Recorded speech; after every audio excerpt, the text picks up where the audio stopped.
Welcome back बच्चों। आज की इस वीडियो में हम डिस्कस करेंगे इलेक्ट्रिक पोटेंशियल को। लास्ट वीडियो में हमने डिस्कस किया था कि इलेक्ट्रिक पोटेंशियल होता क्या है, इलेक्ट्रिक पोटेंशियल एनर्जी क्या होती है और एक पॉइंट चार्ज कितना इलेक्ट्रिक पोटेंशियल बनाता है अपने सराउंडिंग में। तो मैं आपको फॉर्मूला बता देता हूं कि एक पॉइंट चार्ज जिसका वैल्यू Q है, वहां से कुछ एक पॉइंट ले लीजिए आप उसके नजदीक में r डिस्टेंस पर। तो इस पॉइंट पर इस चार्ज की वजह से कितना पोटेंशियल होगा, that is K Q upon R. This is the formula for electric potential due to point charge. और अब हम डिस्कस करेंगे कि इलेक्ट्रिक डाइपोल की वजह से इलेक्ट्रिक पोटेंशियल का वैल्यू क्या होता है। मतलब फिर से सुनिए, नेगेटिव पॉजिटिव, ये बना इलेक्ट्रिक डाइपोल। इलेक्ट्रिक डाइपोल क्या होता है, दो इक्वल एंड अपोजिट चार्जेस ले लीजिए कुछ दूरी के ऊपर, उसे हम कहेंगे इलेक्ट्रिक डाइपोल। अब इलेक्ट्रिक डाइपोल का ये सेंटर है और सेंटर से यहां तक का डिस्टेंस ए है और यहां तक का भी ए है, तो इसे कहते हैं डाइपोल लेंथ। और फिर आप एक पॉइंट ले लीजिए, कहीं पर भी एक पॉइंट ले लीजिए, मैं यहां ले लेता हूं पी पॉइंट, जिसका डिस्टेंस डाइपोल के सेंटर से आर है। तो हमें यहां पर बताना है कि इलेक्ट्रिक पोटेंशियल कितना होगा। बच्चों ये बहुत इजी क्वेश्चन है। अगर आपने ये वाला प्रॉब्लम किया है, ये वाला एक्सप्रेशन किया है, समझा है, तो ये वाला आपके लिए बहुत इजी होगा। तो जिस बच्चों ने लास्ट वीडियो नहीं देखी जिसमें मैंने ये समझाया था, तो पहले वो ये वाली वीडियो देखें, उसके बाद इसको समझने की कोशिश करें। तो चलिए स्टार्ट करते हैं, कैसे करेंगे इस क्वेश्चन को। तो देखो, मुझे इस पॉइंट पर इलेक्ट्रिक पोटेंशियल बताना है। पिछली बार क्या था कि एक ही चार्ज था और एक चार्ज की वजह से हमने पोटेंशियल बनाया। इस बार हमारे पास इस पॉइंट के नजदीक दो चार्ज हैं। तो पहले हम इस चार्ज की वजह से यहां पोटेंशियल निकालेंगे, जैसे हम इस फॉर्मूला का यूज करके करेंगे, और फिर हम इस चार्ज की वजह से वहां पोटेंशियल निकालेंगे। फिर दोनों पोटेंशियल को सम करेंगे, जो भी नेट पोटेंशियल आएगा वो हमारा आंसर होगा। तो चलिए स्टार्ट करते हैं। तो यहां का पोटेंशियल इस चार्ज की वजह से, मान लीजिए इस चार्ज का वैल्यू है Q, this is plus Q, this is minus Q। तो यहां से लेकर यहां तक का डिस्टेंस मुझे जानना है कितना होगा, और फिर यहां से लेकर यहां तक का डिस्टेंस भी मुझे जानना है कितना होगा। तो बच्चों ये डिस्टेंस r है और ये एंगल कुछ भी हो सकता है, late it B theta, but यहां पे वो हमारे काम नहीं आएगा। तो चलिए मैं इसको थीटा मान लेता हूं। अब मैं क्या करूंगा, यहां से इसको थोड़ा सा एक्सटेंड करूंगा। मैं यहां पे कंस्ट्रक्शन करूंगा। अभी बच्चों कंस्ट्रक्शन में हम क्या करेंगे कि इस लाइन को थोड़ा सा एक्सटेंड करूंगा, यहां से एक परपेंडिकुलर ड्रॉ करूंगा।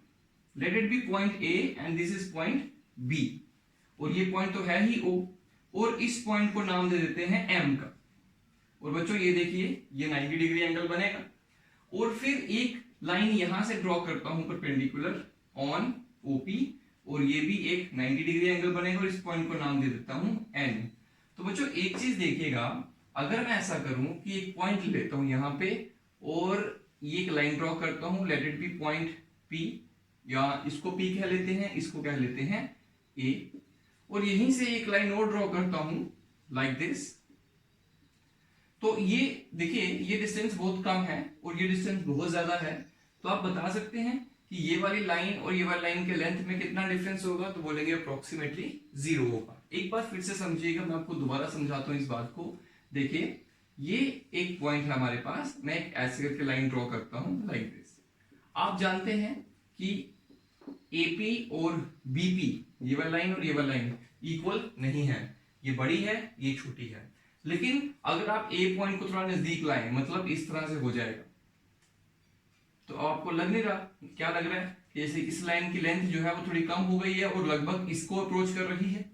अगर मैं इसको मिटा के इसको और कम करता हूं, इसको पॉइंट को A को नजदीक लाता हूं, तो बच्चों ऐसा लग रहा है जैसे ये दोनों लाइन की लेंथ एक जैसी है। तो उसी तरह से हम ये कह सकते हैं कि अगर आप इस ट्राइंगल में देखें AMP, तो AMP में आप ये कह सकते हैं कि जो AP है, दिस इज AP, A से P, AP इज इक्वल टू PM, AP इज इक्वल टू PM, लगभग दोनों बराबर लग रहे हैं।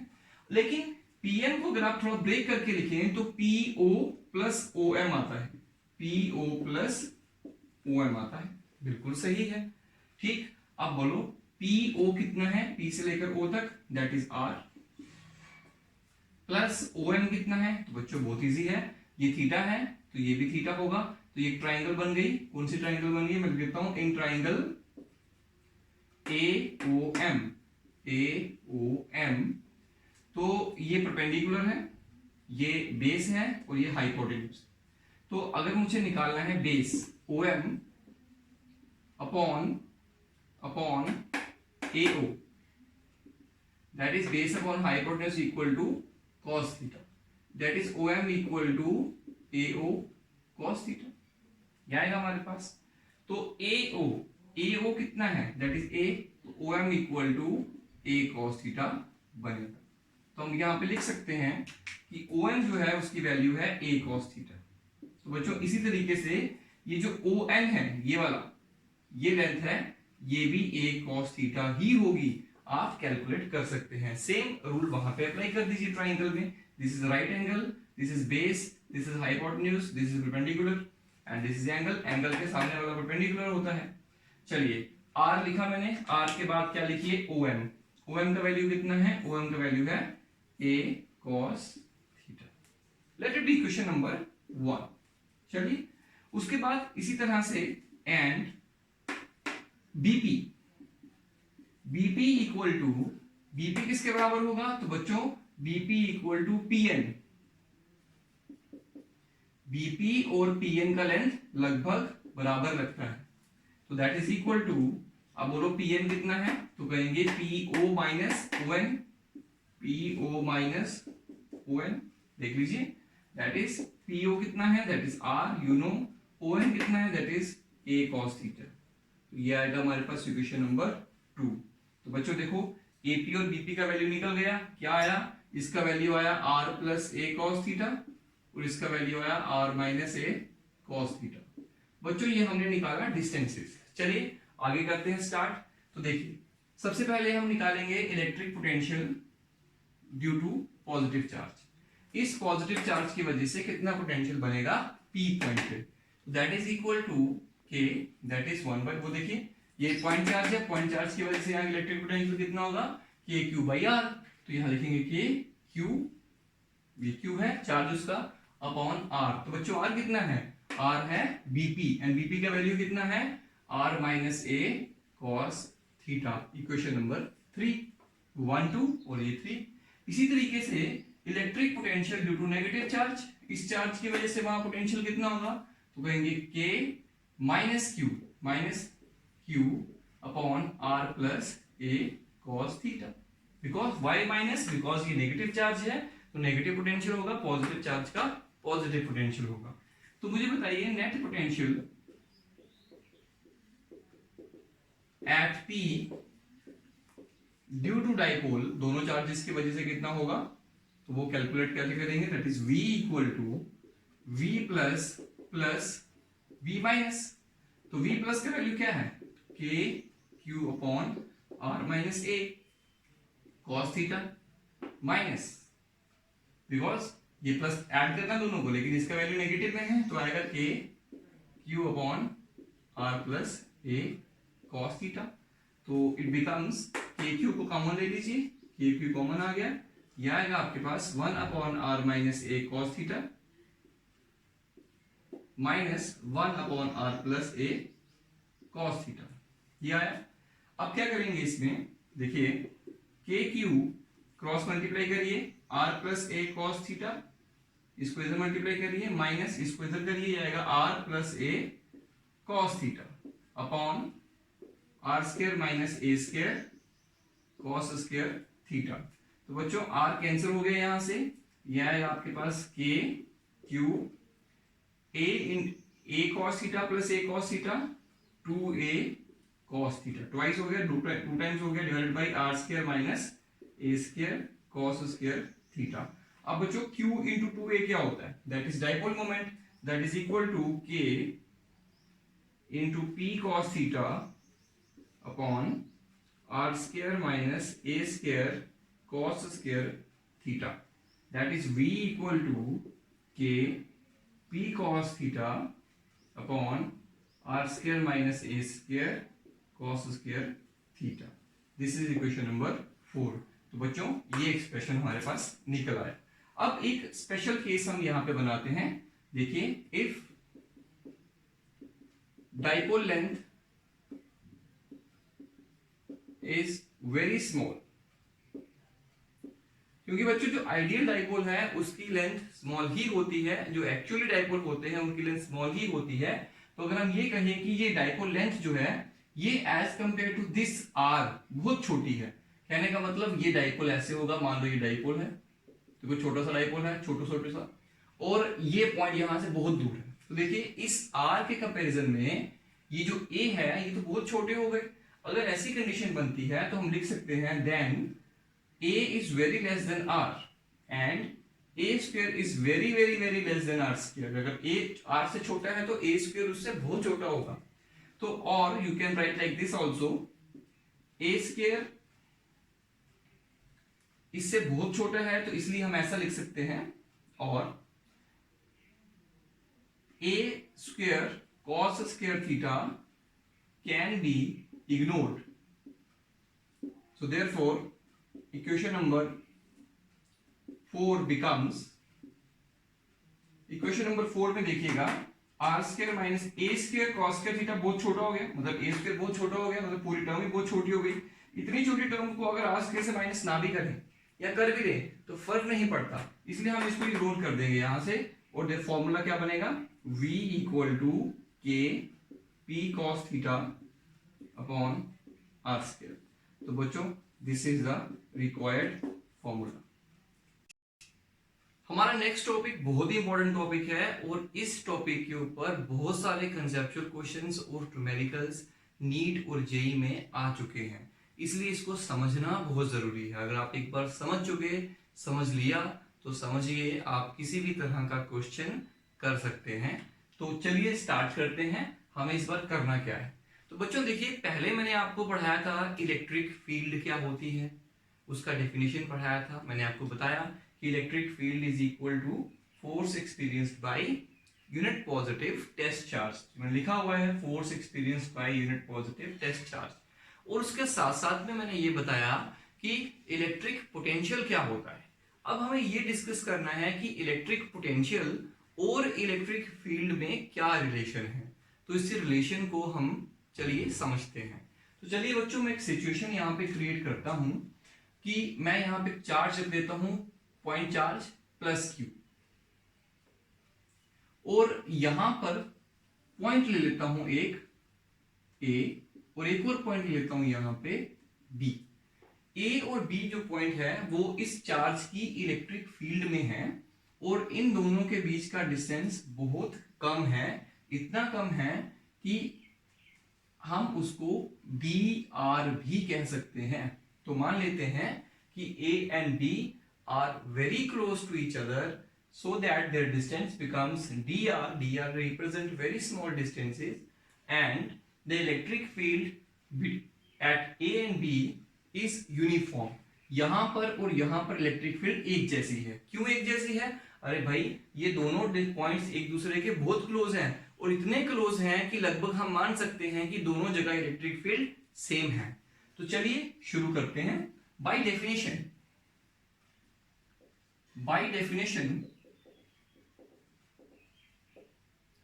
potential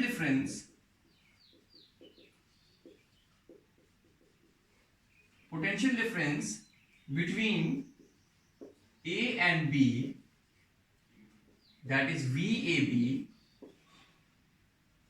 is equal to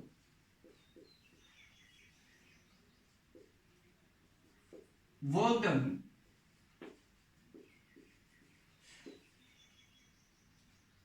done in bringing a unit positive test charge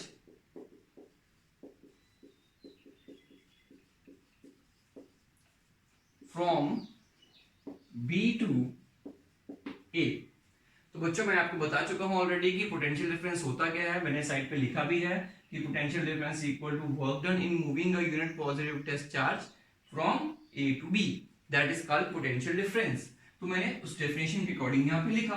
अब बोलो कि पोटेंशियल डिफरेंस इन दोनों के बीच में कितना ले लेते हैं, तो late it B dV। Why dV? Because difference बहुत कम होगा, इसलिए मैं लिख देता हूं यहां पे dV। Potential difference is dV। तो यहां से स्टार्ट करते हैं। वर्क डन, तो वर्क डन क्या फॉर्मूला क्या होता है? तो बच्चों आप सब जानते हैं कि work equal to force multiply displacement, ये मैकेनिक्स में वर्क का फॉर्मूला होता है, यहां पे भी लगा सकते हैं। तो वर्क डन है force on unit positive test charge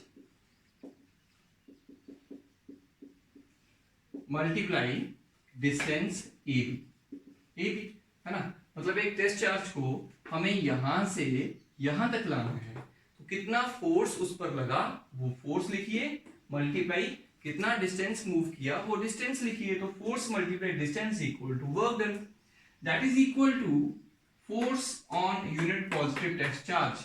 force on unit positive test charge is called electric field. बच्चों इसकी जगह पे हम लिखेंगे electric field E, right.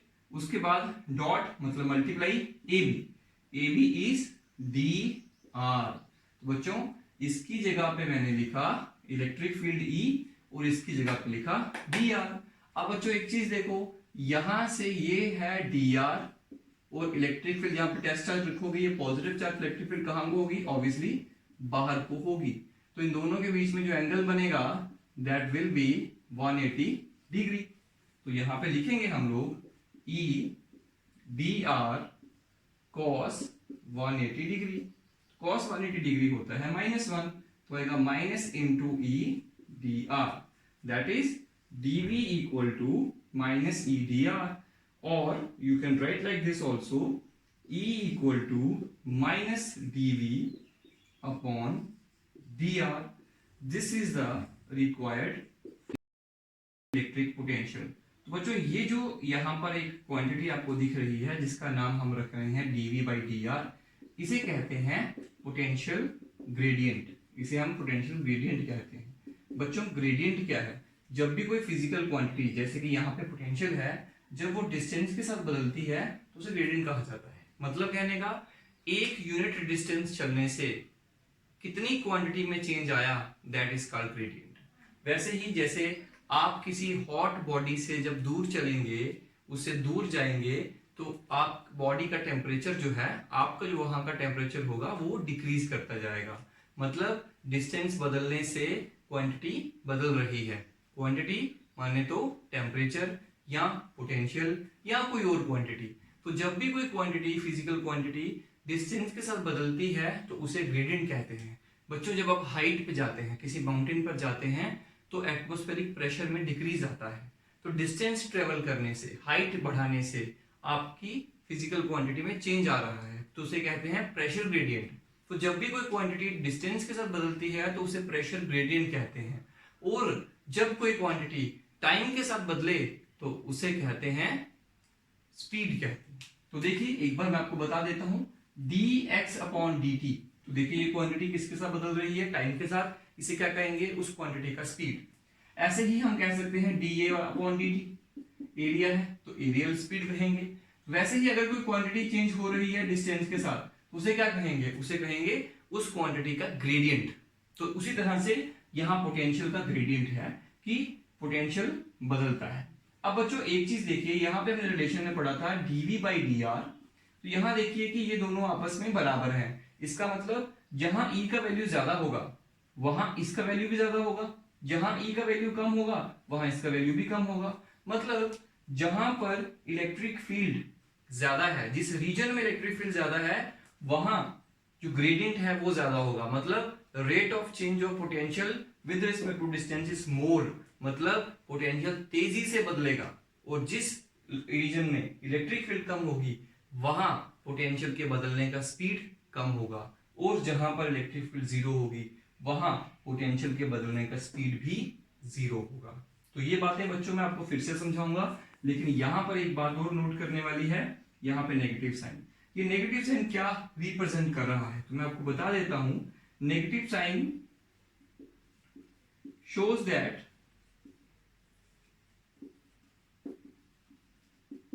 the potential decreases in the direction of electric field, जिस direction में electric field है उस डायरेक्शन में पोटेंशियल डिक्रीज हो रहा है। इस बात को मैं आपको फिर से समझा देता हूं एक बार, इंपॉर्टेंट है, बात को समझना जरूरी है। मान लीजिए बच्चों इलेक्ट्रिक फील्ड इस तरफ जा रही है, दिस इज इलेक्ट्रिक फील्ड, ये डायरेक्शन है राइट साइड। यहां पे मैं एक पॉइंट ले लेता हूं ए, और यहां पे एक पॉइंट ले लेता हूं बी, और यहां एक पॉइंट ले लेता हूं सी। ये 3 पॉइंट लिए। अब मुझे बताइए कि potential at A, potential at B, potential at C, तीनों में से कौन सबसे बड़ा होगा और कौन सबसे छोटा होगा। तो बच्चों इन्होंने क्या कहा, इन्होंने कहा है इस लाइन में कि जिस डायरेक्शन में इलेक्ट्रिक फील्ड है उस डायरेक्शन में पोटेंशियल कम होता जाएगा। मतलब यहां पोटेंशियल ज्यादा है, फिर आगे चलकर कम होगा, फिर आगे चलकर और कम हो जाएगा। तो बच्चों ये कुछ इस तरह से बनेगा। और अगर मैं एक और पॉइंट लेता हूं डी, तो बताइए डी पर पोटेंशियल का क्या सिचुएशन होगा। तो कहेंगे potential at D is equal to potential at C, because दोनों ही पॉइंट पैरेलल हैं, साथ साथ में हैं, आगे तो बढ़े ही नहीं। अगर आगे नहीं बढ़े तो पोटेंशियल सेम होगा। तो बच्चों ए का पोटेंशियल ज्यादा है, बी का ए से कम है, सी का बी से कम है, और डी का और सी का एक जैसा है। इसी पॉइंट पर बहुत सारे क्वेश्चंस तैयार हो जाते हैं, तो इसलिए इस बात को ध्यान से सुनिएगा। तो ये है relation between electric field and electric potential. Equipotential surfaces क्या होते हैं, चलिए देखते हैं इसके बारे में। ये बहुत ही इंपॉर्टेंट टॉपिक है वंस अगेन, और इसको समझना भी बहुत जरूरी है। तो मैं आपको सिंपल शब्दों में बता दूं कि any surface over which potential is same, electric potential is same, is called equipotential surface। बच्चों नाम से ही पता लगता है, देखो इक्वी माने तो इक्वल, और पोटेंशियल माने तो पोटेंशियल, इक्वल पोटेंशियल वाला सरफेस। तो अब ये सरफेस कैसे बनते होंगे इसके बारे में भी हम समझते हैं। तो चलिए थोड़ा सा एग्जांपल ले लेते हैं। तो बच्चों देखो ये एक पॉइंट चार्ज लेता हूं मैं यहाँ पे, late it be point charge. आप जानते हैं कि पॉइंट चार्ज की वजह से इलेक्ट्रिक फील्ड कैसी होती है, तो कहेंगे इस तरह से होती है, बिल्कुल जानते हैं। तो दूसरी बात, लेकिन फिलहाल हमें इस समय पोटेंशियल इलेक्ट्रिक फील्ड के बारे में नहीं समझना है, हमें पोटेंशियल के बारे में समझना है। तो बच्चों देखो electric potential due to point charge होता है के क्यू अपॉन आर। तो यहां से बी किस पे डिपेंड कर रहा है, सिर्फ और सिर्फ आर के ऊपर। तो बच्चों अगर मैं यहां से एक पॉइंट ले लूं जो कि 5 सेंटीमीटर दूर है यहाँ से, तो वहां पर कुछ पोटेंशियल होगा। आप यहाँ पे 5 लिखो, Q का वैल्यू फिक्स है, K का वैल्यू फिक्स है, तो आपको यहाँ कुछ पोटेंशियल मिलेगा, लेट इट बी 100 वोल्ट। अब बच्चों मुझे बताओ अगर मैं नीचे की तरफ आऊं 5 सेंटीमीटर, तो यहाँ पे भी कितना होगा। तो बच्चों इस वैल्यू से, इस फॉर्मूला से देखो Q सेम है, R सेम है, तो पोटेंशियल भी सेम होगा 100 वोल्ट। इस तरह से आप 5 सेंटीमीटर के डिस्टेंस पर किसी भी साइड चले जाओ, आपको पोटेंशियल हमेशा सेम ही मिलेगा। इसका मतलब ये हुआ कि आप यहां पर कुछ पॉइंट ले लो, वो सारे पॉइंट्स इकट्ठे कर लो जिन पॉइंट्स का डिस्टेंस उस चार्ज से 5 सेंटीमीटर है, तो इन सभी पॉइंट्स पर पोटेंशियल सेम होगा। जब आप इन सभी पॉइंट्स को मिलाओगे तो आपके पास एक सरफेस बनेगा बच्चों। ये सरफेस जो होगा, इस सरफेस पर हर जगह पे पोटेंशियल सेम होगा। यहाँ पे भी 100, यहाँ पे भी 100, यहाँ पे भी 100, यहाँ पे भी 100, बिकॉज ये सारे के सारे पॉइंट्स इस चार्ज से इक्वी डिस्टेंट है, और डिस्टेंस सेम होने की वजह से पोटेंशियल भी सेम हो जाएगा। तो इस सरफेस को हम क्या कहेंगे, इक्वी पोटेंशियल सरफेस। अच्छा, अब ये सरफेस जरूरी नहीं है सर्कुलर होगा, ये तो स्फेरिकल होना चाहिए, क्योंकि 5 सेंटीमीटर आगे को भी आ सकते थे, पीछे को भी जा सकते थे। तो इस पॉइंट चार्ज के सराउंडिंग में एक स्फीयर इमेजिन करो ऑफ अ सर्टेन रेडियस, तो उस पूरे स्फीयर के हर एक पॉइंट के ऊपर इलेक्ट्रिक पोटेंशियल सेम मिलेगा।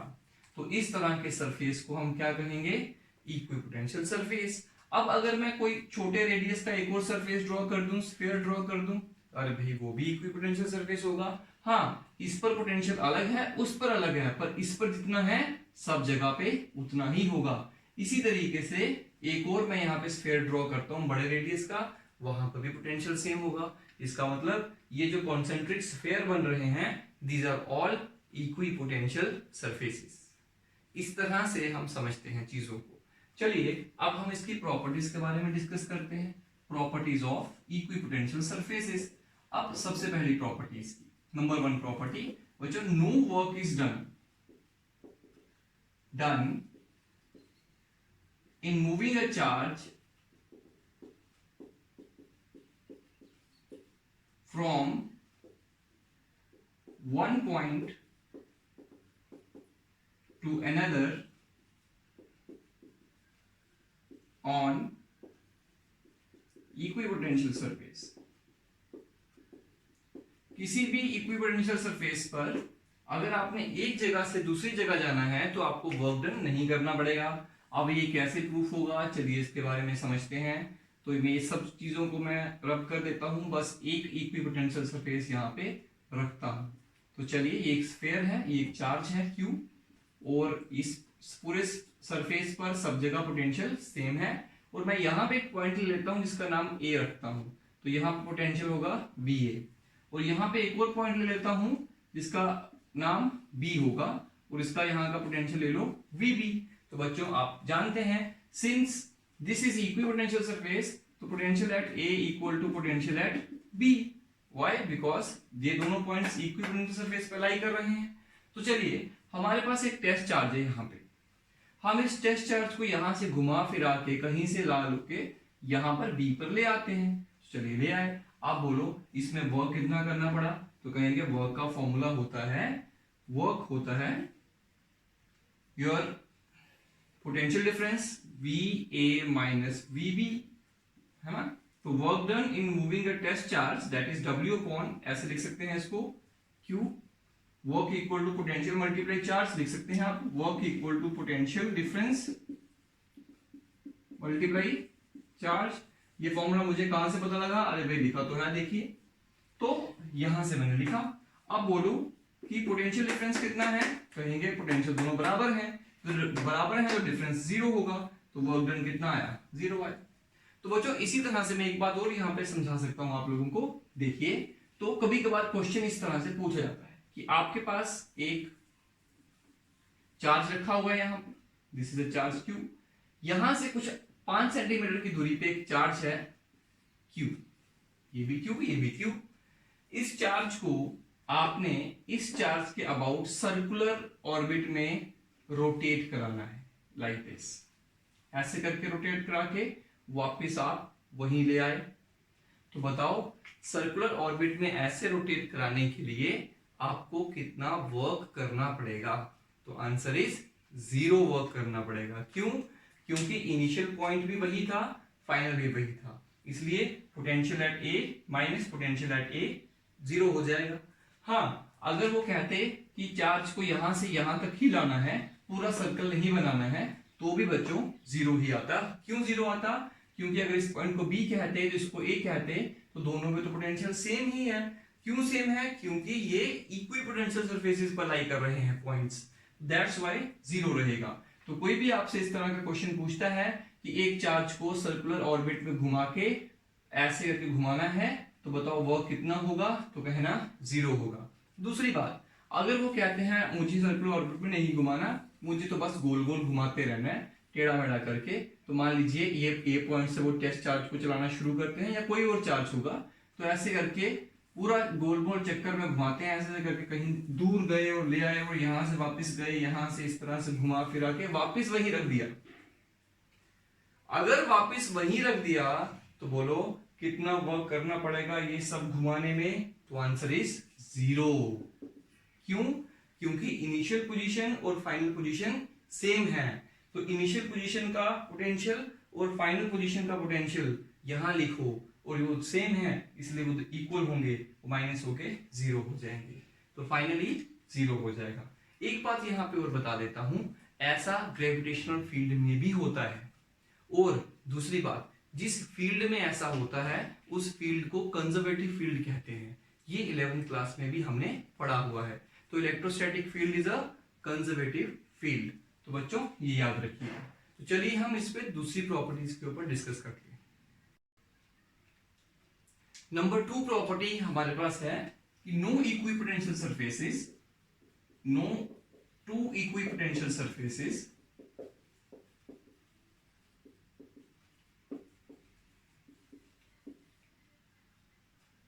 Can intersect each other. ऐसी चीज आपने पहले भी एक बार पढ़ी है जब हम इलेक्ट्रिक फील्ड लाइंस के बारे में पढ़ रहे थे। तो इस बार भी वही चीज देख रहे हैं कि हमारे पास अगर दो इक्विपोटेंशियल सरफेस है, मान लो ये एक इक्विपोटेंशियल सरफेस है और इस इक्विपोटेंशियल सरफेस के हर पॉइंट पर पोटेंशियल 5 वोल्ट है, तो कहते हैं कि अगर कोई और इक्विपोटेंशियल सरफेस हम देखेंगे तो वो कभी भी इसको इंटरसेक्ट नहीं कर सकता, क्योंकि अगर मैं मान लो ये दूसरा इक्विपोटेंशियल सरफेस है और इस पर 3 वोल्ट है हर जगह पे, तो बच्चों ये रूल नहीं बन पाएगा। क्यों नहीं बन पाएगा?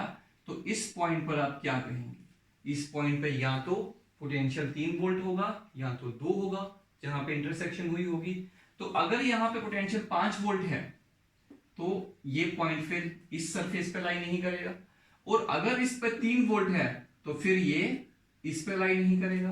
तो एट ए टाइम एक पॉइंट पर एक ही पोटेंशियल एग्जिस्ट कर सकता है, तो एक पॉइंट दो सरफेसेस में शेयर नहीं हो सकता है, इसलिए कभी भी इंटरसेक्शन पॉइंट्स एग्जिस्ट नहीं करते। तो किसी भी तरह के चार्ज डिस्ट्रीब्यूशन की वजह से जो इक्विपोटेंशियल सरफेस बनते हैं उन सरफेसेस में इंटरसेक्शंस पॉसिबल नहीं होती है। तो चलिए बच्चों थर्ड प्रॉपर्टी को समझते हैं। थर्ड प्रॉपर्टी क्या है इसकी मैं आपको भी बताता हूं।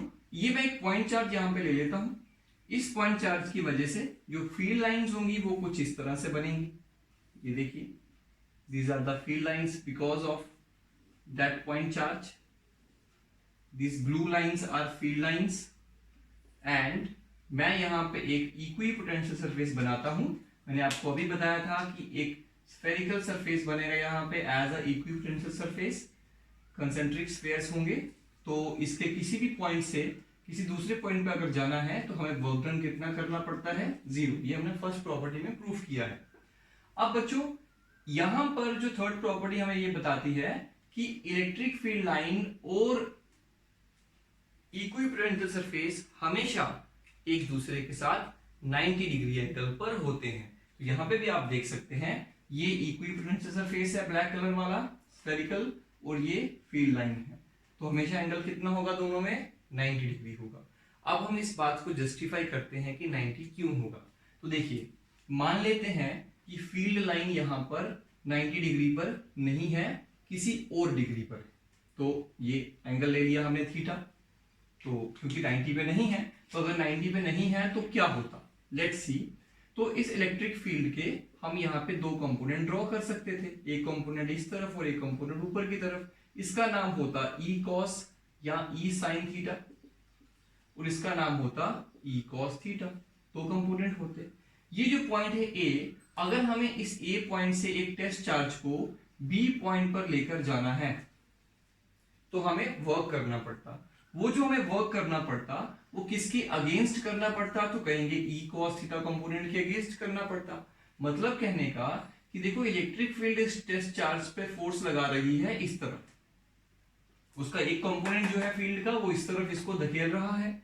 जब आपको इसको इस तरफ लेकर जाना है बी पर लाने के लिए, then you have to do the work against this component. इस कंपोनेंट के अगेंस्ट आपको वर्क करना पड़ेगा। तो जब आपको इस कंपोनेंट के अगेंस्ट यहाँ पे वर्क करना पड़ेगा तो आपका वर्क 0 नहीं होना चाहिए फिर, लेकिन हमारा वर्क तो 0 है। इसका मतलब हमें जब चार्ज को यहां से यहां लेकर जाना है इक्विपोटेंशियल सरफेस पर, तो हमारा वर्क कितना होना चाहिए? होता है 0 होता है। इसका मतलब ये वाला कंपोनेंट यहाँ पे एग्जिस्ट नहीं होना चाहिए, क्योंकि अगर होता एग्जिस्ट तो हमें वर्क करना पड़ता। सिंस हमें वर्क नहीं करना पड़ रहा, इसका मतलब ई कॉस थीटा जो है that should be equal to 0। इसका मतलब क्या हुआ? Cos theta should be equal to 0। इसका मतलब थीटा कितना होना चाहिए? 90 डिग्री। तो देखिए ये जो हमने एंगल लिया था किस किस के बीच में, इक्विपोटेंशियल सरफेस और फील्ड लाइन के बीच में, वो 90 डिग्री होगा। तो मैं यहाँ पे इसको रब करके यहाँ पर सीधा 90 डिग्री बना लेता हूं। तो इस तरह से हम इसको जस्टिफाई कर सकते हैं। एग्जाम में भी आप यही कहानी को एक बार राइट डाउन कर सकते हैं। तो this is the third property of equipotential surfaces. Equipotential surfaces की फोर्थ प्रॉपर्टी बहुत इंपॉर्टेंट है। चलिए देखते हैं क्या है। Equipotential surfaces represent the region of strong and weak electric field. मतलब सरफेसेस को देखकर आप बता सकते हैं कि कहां फील्ड स्ट्रॉन्ग है और कहां फील्ड कमजोर है। कैसे देख सकते हैं? चलिए इस बात को थोड़ा समझते हैं। तो इलेक्ट्रिक फील्ड का फॉर्मूला क्या है, मतलब उसका रिलेशन क्या है पोटेंशियल के साथ, तो कहेंगे E equal to minus dV by dr। और अगर हम dV को फिक्स मान लें, if dV is constant, you can see E is proportional to or inversely proportional to dr और dr is inversely proportional to E। इसका मतलब क्या हुआ कि जहां E स्ट्रॉन्ग है, यहां इलेक्ट्रिक फील्ड स्ट्रॉन्ग है, वहां dr स्मॉल होगा, ये ज्यादा तो ये कम और ये कम तो ये ज्यादा। और जहां इलेक्ट्रिक फील्ड वीक है, जिस रीजन में इलेक्ट्रिक फील्ड वीक है उस रीजन में dr बड़ा होगा या ज्यादा होगा। ओके, इस बात को थोड़ा सा डीपली समझते हैं क्या है। तो उसके लिए मैं क्या करता हूं, यहां पे एक पॉइंट चार्ज ले लेता हूं। इस पॉइंट चार्ज की वजह से जो इलेक्ट्रिक फील्ड लाइंस होंगी वो कुछ इस तरह से होंगी।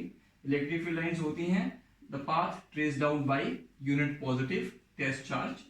तो देखिए मैं इस यहां से इस तरह से इसको बना रहा हूं, these are the field lines, और ये तो बन गई। अब मैं बनाना चाहता हूं इक्विपोटेंशियल सरफेसेस। तो चलिए देखते हैं। सबसे पहला सरफेस